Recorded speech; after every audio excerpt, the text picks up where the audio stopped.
دوستان عزیز، در خدمت شما هستیم در کانال خودتون قدرت کلمات. امروز با معرفی کتاب معجزه‌گر خاموش، کتابی که در حوزه موفقیت و روانشناسی هست. اگر قرار باشد در زندگیتان فقط یک کتاب بخونید، باید این کتاب را انتخاب کنید. رضا حیات الغیب. خب ببینیم چی هست. خب فصل اولش در مورد پرواز هست، فصل دومش افسانه شخصی، فصل سومش آفرینش زندگی و الی آخر. اینجا گفته کتابی برای آگاهی، آزادی و عشق.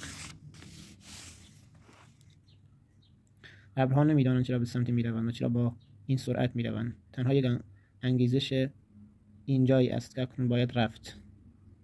اما آسمان از انگیزه ها و انگاره های پشت تمامی این ابرها خبر دارد و تو نیز خواهی دانست وقتی خود را آنقدر بالا بکشی که بتوانی برای افق را بنگری. خب فصل اولش در مورد بیا و با ما پرواز کن. از میان میلیون ها انسان تنها تعداد خیلی انگشت شماری پیدا میشن که راه پرواز را بجویند.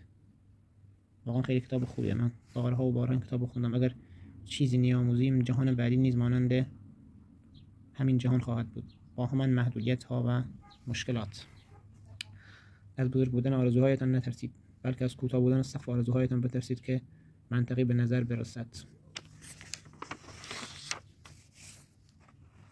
دوستان عزیز، این کتابی است که اگر شروع کنید به خوندنش هیچ وقت کتابو زمین نمیذارید و تا آخر این کتابو میخونید. خیلی کتاب خوبیه. ما وجود نداریم که جهان را تحت تاثیر خودمان قرار دهیم. ما وجود داریم که زندگی ما را به شیوهی بگذارانیم که ما را به شادمان سازد.